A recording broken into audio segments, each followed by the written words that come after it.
In this video, I'm going to pick apart an office visit note that I received recently and its evaluation and management coding, and we're also going to talk about the impact of undercoding. For those of you who don't know me, my name is John Lin. I'm a urologist in Gilbert, Arizona, also your humble host of the Thriving Urology Practice Facebook group. I'm very fortunate in that I receive a lot of referrals as well as see a lot of patients who find me de novo and switch urologists. I saw a patient recently, saw this note which came with his visit, and let's dive right into it and find out what we can learn from this evaluation and management note. Okay, first of all, this visit was from 2021, all right, this year. And let's take a look. In brief, right, this is an overview of the beginning of the note. You see medications, which is appropriate, and then you get this big list of review systems. Come on, folks. This, I don't know, 10 or 12-point review systems. I mean, it's relevant maybe in 2020. It's so last year, okay? If it's not medically necessary, why put your patients through this review systems?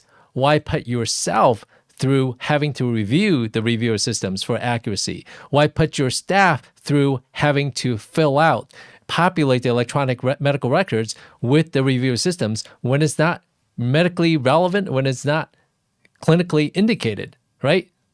So consider trimming your intake form. Consider making it easier for your patients, for your staff, and for yourself. All right, let's get back into it. Okay, then you go to physical examination and then the urology and assessment and plan. Let's go do a little close-up of this note right here. Okay, so on physical examination, there's nothing there, which is fine. If it's not clinically relevant, you don't need to do a physical examination. Great. You don't need to do one for this visit. Leave it alone. Looks like a urinalysis was performed right here. And then assessment. Here's the meat, right? This is what's most important. Medical decision-making, assessment, and plan. So the diagnosis of BPH with obstruction / lower urinary tract symptoms, ICD-10 N40.1. And here's the free-form narrative, if you will. Assessment. AUA SS 26 despite Flomax and doxazosin 4 milligram, which patient says he is TSKING, I assume taking, for BP, though does not something I cannot decipher. HTN, which I assume is hypertension diagnosis. Broad-based median lobe elevation into prostate 1 centimeter with bilateral lateral lobe obstruction, best for TRUS, I assume is transurethral incision. PVP also possible, Urolift may be considered. So this is kind of like a run-on sentence with lots of misspellings requiring that I work at it to understand. I mean, I have to try to understand the word, and then I have to put it back in context and try to figure out what this note is trying to say. That is way too much work for yourself. If somebody else is reading it, it's way too much work for the other person. And besides that, it doesn't sound like it's complete. Doesn't sound like it's complete. Symptoms really bad despite taking the medication. Okay, now we talk about procedures, etc. Go on to the next page. This Cuption, TURIS, PVP, Urolift, and relative risks and benefits of each. Okay, discuss transurethral incision, PVP, Urolift, and relative risks and benefits of each. Okay, good. Okay, that's reasonable.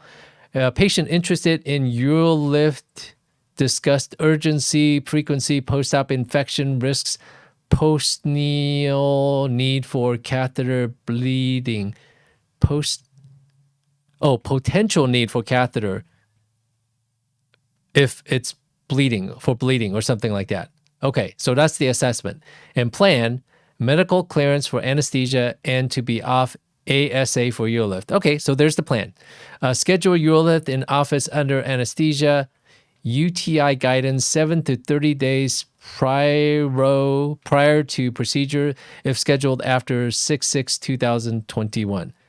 UTI guidance Okay, whatever that means. I don't get it. But anyway, in Arizona, your documentation has to be so clear that if you were to die, this is the way I document. If I were to die today and somebody takes over the care of that patient, whoever takes over the care of that patient needs to understand the note that I have written. That's how clear it should be. And if you're not doing that, I bet your state has similar requirements. If you're not doing that, then you are not really doing your job. I hate to say that. Okay. And it seems like this note was written by, probably typed by somebody, because there are a lot of mistakes, a lot of spelling errors and run-on sentences, and it takes a lot of work for me to try to understand. And I have to assume, I have to read into the documentation and assume, and it seems like some of the things are implied, right? So I have to make too many jumps and too many assumptions in trying to understand this note and the care of this patient. So if you have to type and you're not a good typist, it's a lot of work. Think about other ways to better your documentation. How about a scribe, right? In real life scribe or virtual assistant, virtual scribe. How about using voice recognition, right? Try to make it easy for you. If you don't type well and you need to document well, consider taking one of the shortcuts. Make your life easier at least. Okay, so it seems like this is one problem that is not at treatment goal, currently requiring medical therapy, for which you are sending the patient for a surgery, some sort of procedure in the office. And that procedure is the UroLift system. We'll talk about the risk right now. So you have basically a problem, a chronic problem that is not at treatment goal, and then you are scheduling a procedure that has a risk that's at least equivalent, or if not more, than endoscopy. So what is that risk? That's a level 4 risk, okay? And what is the problem in medical decision-making in this case relative to evaluation and management? The problem is a chronic problem that is not a treatment goal. That's a level 4 problem. Right there in this one problem, you have a level 4 problem and a level 4 risk that you are performing. So this visit is already a 99214. Okay? Let's move on. Let's move on to the next issue, next problem. Okay, frequency, OAB, BPH, possible infection. Okay, differential right there, maybe. Guidance, UTI reported. Okay, maybe guidance is the name of the type of UTI? I don't know. Something for funguria on fluconazole. I assume fluconazole. SSLIGT, I assume slight improvement. And the plan is to limit caffeine, nicotine, and capsaicin. Okay, I assume capsaicin containing foods. Keep biofeedback, UTI guidance to rule out infection prior to procedure. Okay, does that mean UTI protocol or something? Guidance UTI reported. Well, I mean, what the heck? I don't get it. Again, this is not clear to me. If you have a better understanding, if you can decipher this note, let me know, because I'm struggling with it. Okay. So you have BPH with obstruction, not a treatment goal. We have urinary frequency. Keep in mind, with that first problem, this is already at a 99214. Okay, let's go on to the next page. Elevated BP without diagnosis of hypertension. Patient suspects white coat syndrome, assume white coat hypertension. Doxazosin patient using as well as tamsulosin, but patient says he is taking doxazosin solely, misspelled, for blood pressure. Blood pressure. Plan elevated, will need to follow with PCP. You get 0 points for that when it comes to E&M, because you're not managing the problem. You're punting it off to somebody else. Next diagnosis, muscular weakness of pelvic flood contributing to symptoms. Of pelvic floor, I believe, contributing to the patient's urinary symptoms. Plan is biofeedback. Okay, fine. It's a minimally invasive type of thing, maybe a level 3 risk right there. And then next problem, urge incontinence of urine, assessment PVR not elevated, thus not overflow. I think that's what he or she means. Occasional inability to make it to the bathroom in time started 2 weeks ago. Okay, so this is a new problem that is not a treatment goal, or new problem. We don't know what it. This is an undiagnosed new problem, or maybe this is a chronic stable or chronic problem, not a treatment goal. Urge incontinence. Okay. Urodynamics not done. Patient wants to discuss next option. Plan is to follow up to discuss and keep biofeedback. Okay, fine. Great. No problem. With that single diagnosis of BPH, not a treatment goal, and then you're planning a UroLift, that's already a 99214. Everything else you're doing is you're not getting additional credit, if you will. Okay? So 99214 with that single problem. Even if you have a couple of stable chronic problems and then you prescribe medication, that's also a level 4, right? 2 chronic stables, and then you're prescribing, you have prescription drug management, that could be a level 4 visit right there. Now, keep in mind, prescription drug management is not just refilling a medication. You want to make sure to document that the patient is tolerating the medication, the effectiveness of the medication, any side effects, and possible treatment options. So when you document all that, and then you renew the medication or continue the medication, that's prescription drug management. Simply having a line in your EHR that says tamsulosin is renewed, it's not really prescription drug management. Sorry. Even though you may have thought about it, you may think through why the patient's taking the medication, why it's working. You ask the patient.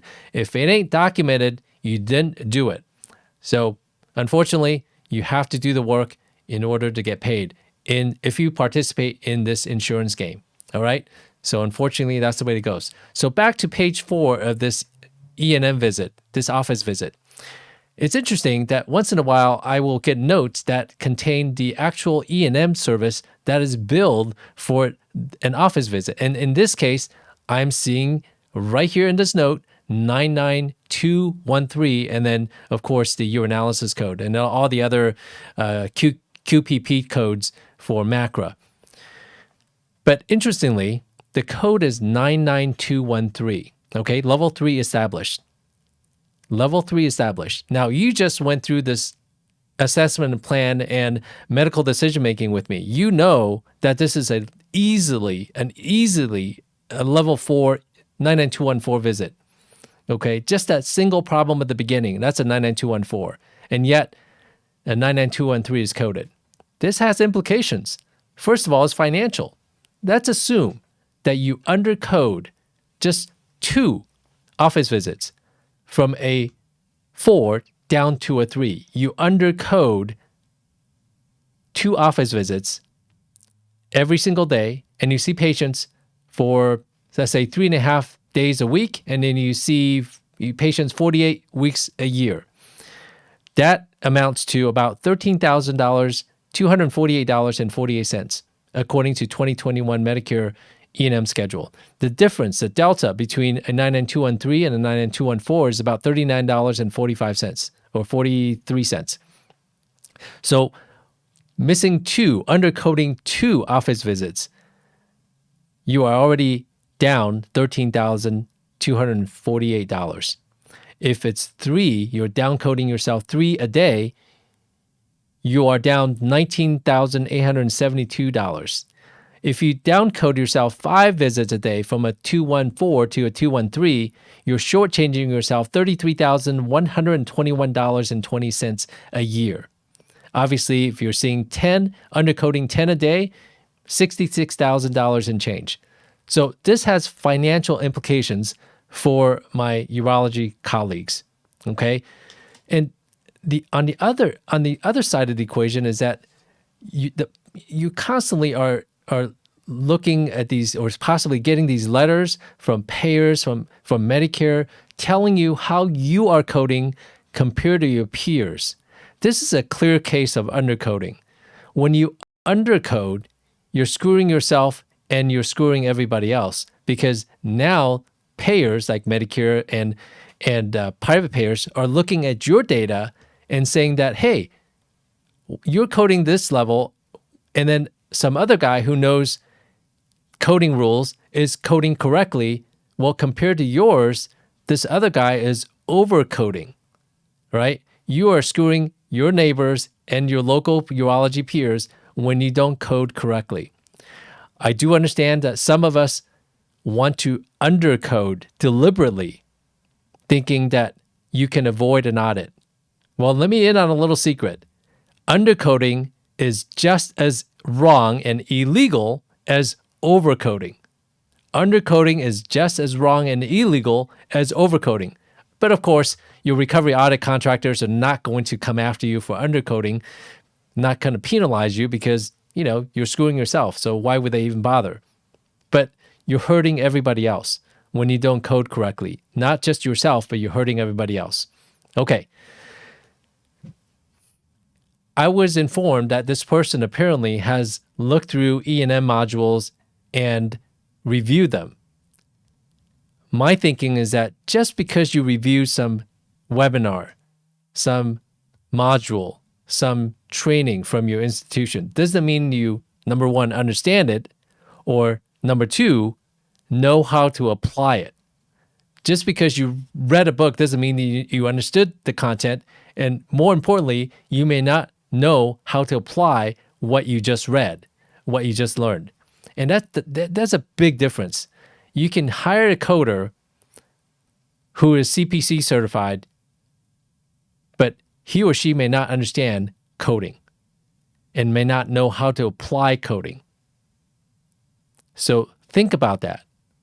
And for me personally, I have had to go through many training courses, many seminars, and think about this to really understand the nuances of coding and billing, evaluation and management, etc.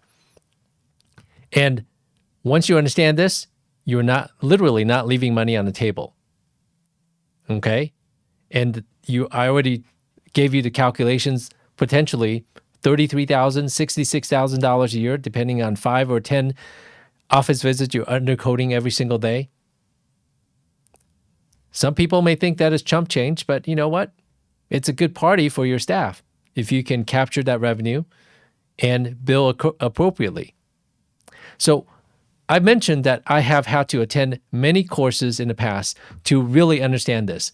And not only do I listen, I read, and I listen to the interactions, the questions raised by the people who are attending these meetings. And that's, over time, that's how I became well-versed in this evaluation and management. I know the rules just changed January 1st of this year, so you may not have made the switch mentally, but you're seeing patients every single day. And it's the same evaluation management in the office every single day. In a very brief period of time, you're going to be able to understand this and master this, but you have to learn the right information, apply the right rules, or else you're going to shortchange yourself. It just breaks my heart that you are doing the work and not getting paid. That frustrates me, that saddens me, and at meetings, I just feel badly for the folks who are undercoding. And I think about all that money, all that potential revenue that they work for, and yet they're not getting paid.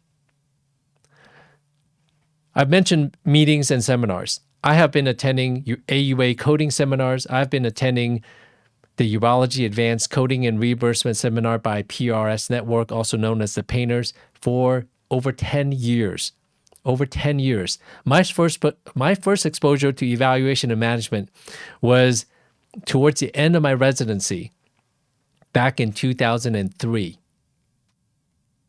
So it's been a long time, and I've been looking through this stuff, learning the old system, the 95 and 97 rules, And then now, this year, starting last year and this year, starting to use the 2021 E&M rules. And it's a big change. In some ways, it's a lot simpler when it comes to documentation requirements, but now all of your energy and effort will need to be concentrated on medical decision making. And for most of us, that is in assessment and plan. When you're it doesn't matter if you're documenting or billing based on time or medical decision making, you're still going to need to document an assessment and plan. So spend the time, spend the effort, make the effort, figure out ways so that you can document easier and more completely. Your billers and coders depend on what you write down to code. Your referring providers depend on your notes to figure out what you're thinking and what you're planning. Making it difficult for yourself to read and for somebody else to read is not efficient. So to learn more, to get better at this, consider attending some courses. Consider asking questions in the urology, in the Thriving Urology Practice Facebook group. But whatever you do, get some training, understand the rules, and make sure you're billing for the services that you provide. Make the charges that you deserve, and don't leave money on the table. As usual, any comments or questions, leave them below. Take care and have a good one. Bye-bye.